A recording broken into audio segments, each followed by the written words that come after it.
Hey everybody, HomeSliceHenry here, and in today's video, I'm going to be showcasing a massive climb to veteran rank in the Ultra League featuring a highly unexpected Pokemon, Shadow Toxicroak. These battles were submitted to the channel by a member of the community and fellow content creator Schmeedy PvP. He's really close to 1,000 subscribers, so definitely go check him out and drop him a sub. Now, this team is built around Shadow Toxicroak. Obviously got Poison Sting at the start of the season, allowing it to spam out Dynamic Punch with lightning fast speed. So without further ado, let's hop into the matches and check out the team in action in the Ultra League. Hopping into game number 1, we see a Nightmare lead as Shadow Toxicroak is met with Unova Stunfisk. Stunfisk hits this entire team for super effective damage, so it is a big problem. Dynamic Punch is going to land. That does deal massive damage to that XL Ufisk. Ufisk will outpace here to the second move. We see a quick switch into the Moltres. Did the opponent react in time? Did they throw the discharge? No, they did not. That's going to be a Mud Bomb catch. Stunfisk going to stay in this matchup, firing off the discharge. Discharge not going to be a problem for the shiny Galarian Moltres. Moltres able to shake off that damage, will have to fire off a Fly, overfarming and playing to the charge attack priority tie here, looking to pick up the knockout. Fly will pick up the KO, down goes Stunfisk, out comes Golisopod. Golisopod will immediately have to give a shield back as Moltres has the Brave Bird. Brave Bird is going to be shielded, in comes Lapras. This Lapras is opting for Legacy Ice Beam over Skull Bash. Ice Beam does offer nice coverage, but in a matchup like this, it means Lapras can only hit for resisted damage. However, this is a Golisopod. They're not really known for their bulk, so even a resisted Sparkling Aria will still add up. Golisopod's going to need to empty all of its energy here if it wants to pick up the knockout, going for the X-Scissor. And it looks like this second X-Scissor may actually not knock out. The Lapras may hang on 1 HP. It does. There's a switch to Shadow Toxicroak, answered with Drifblim. And Drifblim is now going to be hit with a Shadow Ball. 1 shield remaining for the opponent. They are not going to risk trying to call a bait. They will barely outpace the Toxicroak. And this does mean that Toxicroak, unfortunately, is now going to be 1 stage debuffed. I think that means that Drifblim can actually hang on here to the Shadow Ball. Normally, Shadow Ball would just cleanly knock out, but Drifblim is able to survive. It's a race to the charge move, but Shadow Toxicroak barely hanging on, making it to Dynamic Punch. That will not be enough to knock out. There is the move loaded on the Lapras. In comes the Lapras. There's the switch into Golisopod, but Golisopod will instantly be neutralized with the Sparkling Aria. Sparkling Aria picks up the KO. In comes the Moltres, farmed down with a Sucker Punch. And that's going to be a Game 1 win. Great lead in game number 2, Shadow Toxicroak versus a Fortress. Fortress has incredible neutral matchups because Bug Bite is a busted fast move, but against Toxicroak, Bug Bite is double resisted. So this poor Fortress can't really generate any kind of fast move pressure. Shadow Toxicroak already at a second Dynamic Punch, just cleanly picking up the KO. In comes Zygarde, banking Dynamic Punch for later, quick switch into Moltres. Zygarde continues to farm up so much energy and will now finally connect with a charge move. Moltres is going to no shield. It's going to be a crunch coming out from the Zygarde. Zygarde either on crunch, Earthquake, or just opting for a bait. The Fly is going to land. Opponent finally going to switch out, sending in their own Moltres, but they're so far behind on energy. Schmeedy just going to full send the Brave Bird. Brave Bird is going to land. That's big damage, and now a quick switch back into the Toxicroak. Toxicroak with the Dynamic Punch, able to force the shield, and Sucker Punch not really dealing a lot of fast move damage. Shadow Toxicroak will commit the shield as Moltres will go for the Fly. Toxicroak is going to overfarm perfectly, playing to the charge attack priority tie, denying the Fly with Dynamic Punch. The opponent is going to end up going for a double shield, and at this point, Toxicroak has more than done its job. In comes Moltres, answered with the Zygarde, and Moltres is very close to getting to the Brave Bird. Moltres gets to the Brave Bird, but no, the opponent resigns the match. They did not want the Bad Manners Brave Bird to land. We move to the next match, and what do you know, it's Shadow Toxicroak once again facing off against Galarian Moltres. Moltres is really reliant on Sucker Punch to do the majority of its damage, so in these matchups where Sucker Punch is resisted, things can get a little bit spooky for the Moltres. Moltres is going to end up committing the shield, Toxicroak overfarming, trying to play to the CMB tie with Dynamic Punch, but this time the opponent is going to overfarm. Dynamic Punch is going to be shielded. Opponent overfarms too much. Dynamic Punch number 3 is reached. The lightning fast speed on this Toxicroak, and we see the catch in the Fly that was aimed at the Toxicroak Toxicroak onto Lapras. Lapras gonna look for a Psywave down to the Moltres, but Moltres able to hang on, making one final charge attack. It's an ancient power of all things, so they're actually not running Brave Bird. Out comes Jellicent, and the opponent made a pretty significant error in this game. They should have banked the energy on the Moltres and brought in the Jellicent. Throwing that energy honestly didn't really serve a point since they already had a very good check to the Lapras. Lapras will fire off the Sparkling Aria. Switch timer's up, so an Ice Beam gets saved for later, and in comes Galarian Moltres. Galarian Moltres will be hit with Surf after Surf. Switch timer's up. Out comes a Heliolisk. Oh my goodness, this opponent bringing out the spice. Heliolisk is not what I was expecting to see today whatsoever. Heliolisk obviously has access to Parabolic Charge, will be buffing up its defense. Galarian Moltres, not too worried about the Mud Slaps, but getting more and more worried about a potential second Parabolic Charge. The Fly will pick up the knockout. Back in comes the Jellicent, and Jellicent is just too little too late as Galarian Moltres makes the Fly. Fly KOs the Jellicent, and that game will end in a win. We've got the battle of poison types in the next match. Shadow Toxicroak versus Dragalge. Toxicroak gonna bank Dynamic Punch, safe switch into Lapras. Dragalge gonna stay in. This is enough for an Outrage. Lapras lets it go. Outrage connects, and that's big damage. Opponent now gonna send in their own Lapras. Honestly, a pretty nice read by the opponent, because this way they don't have to worry about whether Schmiede has Skull Bash or not, because they've done enough damage that they can pretty convincingly just win the matchup straight up. Sparkling Aria after Sparkling Aria are going to connect onto the opponent's Lapras. It is a CMP tie, so the opponent does actually end up losing CMP. They fire off the Skull Bash, switch timer's up, and now in comes Galarian Moltres. The nice thing here is that the opponent does not have Ice Beam. They've already revealed Skull Bash as their moveset, so they're forced to go for Sparkling Arias. They are obviously boosted. Moltres froze for a second there. Looks like hopefully was able to catch back up. Another Sparkling Aria comes out from the Lapras. Lapras just refusing to leave the field of play since it's already defense boosted from that Skull Bash. Fly is going to connect. Lapras is going to get farmed down. Moltres exiting with so much energy. Opponent going to send in their own Moltres as their final Pokemon. This is a full sent Brave Bird. It's going to land. In comes Toxicroak, answered with Dragalge. And this is going to be a bit of a tricky endgame. Shadow Toxicroak obviously has the damage output, but it is at a pacing disadvantage in this matchup. Toxicroak able to make it to Shadow Ball number 2. The opponent already shielded once. Will we see a double shield? Yes, they are heavily investing in Dragalge to try and get rid of this Toxicroak. Toxicroak will commit the shield. It is just going to be the Aqua Tail. Even Aqua Tails will be threatening in this matchup. Toxicroak going to go for a double shield. Switch timer's up. In comes Galarian Moltres, but they will not get to the Fly. Toxicroak fires off Dynamic Punch, going for an undercharge onto the Moltres. It will still KO. Tried for the catch, did not get the catch. Toxicroak can probably live in Aqua Tail. Opponent overfarms. They lost track of Toxicroak's energy. Dynamic Punch is reached. They get knocked out. And somehow that game will end in a win.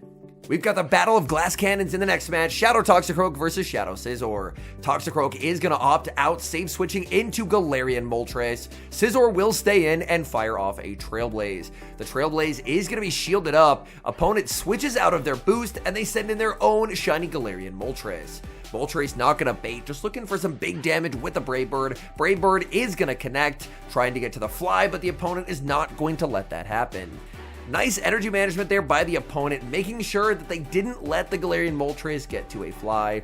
In comes Toxicroak. Toxicroak, it looks like unfortunately did get the one turn bring in. That is devastating for Toxicroak. Toxicroak now probably has to commit to a full farm down. Gets the full farm down, exiting with so much energy. In comes a Skeleturge. We see a switch to Lapras. Lapras will make it to the Sparkling Aria.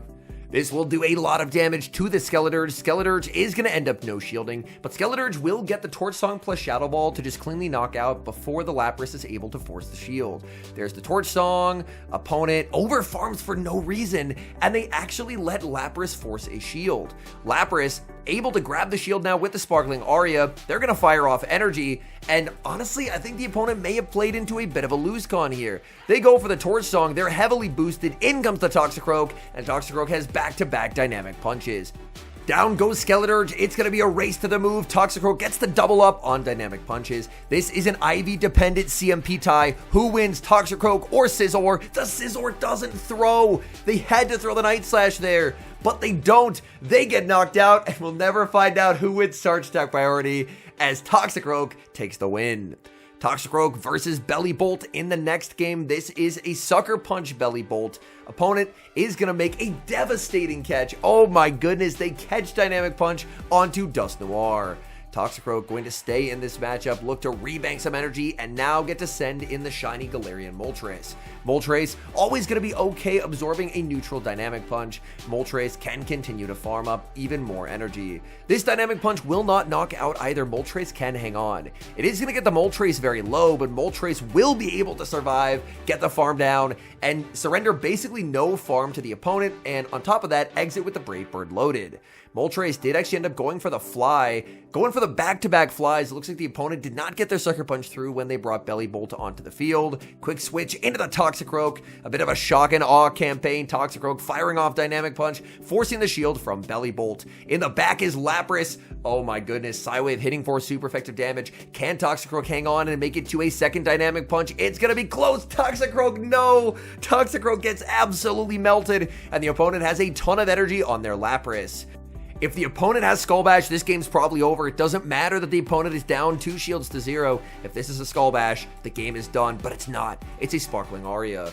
For the opponent, they have to wait until Schmiede's Lapras fires off energy and then snipe with the Belly Bolt, as the Belly Bolt has a ton of loaded energy. Lapras keeps farming. The opponent throws energy. I think this is a misplay by the opponent. They could have forced Schmiede to throw. There's the switch into the Belly Bolt, but the opponent is playing this wrong. They needed to wait for Schmiede to throw energy with the Lapras and then snipe with the Belly Bolt, because now Belly Bolt is going to have to deal with the loaded Sparkling Aria. Lapras the switch into Moltres to catch another Parabolic Charge. What a play. Schmiede doing everything that he can. He's going to look for the Psywave down, gets the Psywave down, has a shield and 100 energy to try and take down the opponent's Lapras. Lapras rehits the field. Sparkling Aria is going to land, and unfortunately Sparkling Aria just does absolutely nothing. I think the opponent's going to be able to take home this win. It looks guaranteed at this point. The opponent will make the back-to-back Sparkling Arias, one to grab the shield and one to take home the win. Sparkling Aria will land, but they'll make it right about here. They don't throw it. Oh my goodness. They tried to commit to the farm down. They should have just thrown the moves. And somehow this team keeps escaping with wins. Great lead in the next match. Shadow Toxicroak into Fortress. Opponent safe switches Zygarde, and Lapras is here to show why Zygarde is not by any means a safe switch. As long as you're running the correct Ultra League Lapras moveset, which is going to be Ice Beam, then Zygarde loses all even straight Ice Beam. They have no ability to ever make a play for switch advantage. The Ice Beam is going to land, and now Lapras decides to fire off a last second Aria just to preserve a little bit of health. Opponent going to bring back in Fortress. Fortress will get chipped down with the Sparkling Aria, but this is a dangerous farm down. The opponent is going to exit with a ton of energy, and then energy is obviously very threatening to the Toxicroak. Fortress going to be hit with a second Sparkling Aria. This is a very clutch survive by the Lapras, but even so, Toxicroak will immediately be forced to shield, as Fortress does threaten an Earthquake. We're going to see a no-shield. Earthquake picks up the KO. Oh no. And Moltres is going to have to try and close out this game. Moltres gets a big farm down. The opponent does not get that Rock Tomb. They desperately wanted it. They do not get it. And now they're down way too much energy in a Moltres mirror. Moltres going to no-shield the fly. At this point, Schmiede just needs to get to 4 flies before the opponent can get to 3. But with the energy head start that he has, that actually shouldn't be a problem, because the opponent conceded, I believe it was 9 Sucker Punches. They stayed until the bitter end trying to get the Rock Tomb, but they just did not get it. And now this game will be a pretty straightforward win. That farm down by the Fortress is part of why Fortress is so deadly. Fortress's ability to reverse farm something and then threaten shields in its bad matchups is just absolutely terrifying. But for now, the star of the show in this battle is going to be that Galarian Moltres. Looks like the opponent force closed the app, Fly picks up the KO, and that's a good game. Hopping into the final match, again the battle of poison types, Toxicroak versus Tentacruel this time. Tentacruel going to strike first with a Scald. They are on Poison Sting, so they will have very quick pacing. Scald going to be shielded up, Toxicroak farming up a ton of energy, Toxicroak baiting with a Dynamic Punch. Bit of a risky bait here, the opponent is going to no-shield. Toxicroak switches and gets a catch onto Lapras. Toxicroak does save quite a bit of energy, but unfortunately wasn't able to get meaningful damage onto this Tentacruel. Tentacruel Tentacruel is going to stay in. Tentacruel firing off energy, so my guess is they're probably on Sludge Wave here. And they are. Sludge Wave is going to land. That's some pretty significant damage, and now they will switch into the Lapras Mirror. The nice thing for Schmiede is that the switch timers are very heavily misaligned. After one more charge attack, Schmiede's switch clock will be up, so he can just switch out into the Moltres. And Moltres, very comfortable playing out this matchup, even down a shield. And the opponent doesn't have a big energy head start due to the fact that the two Arias were thrown back to back. It is an Ice Beam Lapras that deals pretty significant damage. Moltres has the Brave Bird, gonna bait with the Fly, hoping to pull a shield.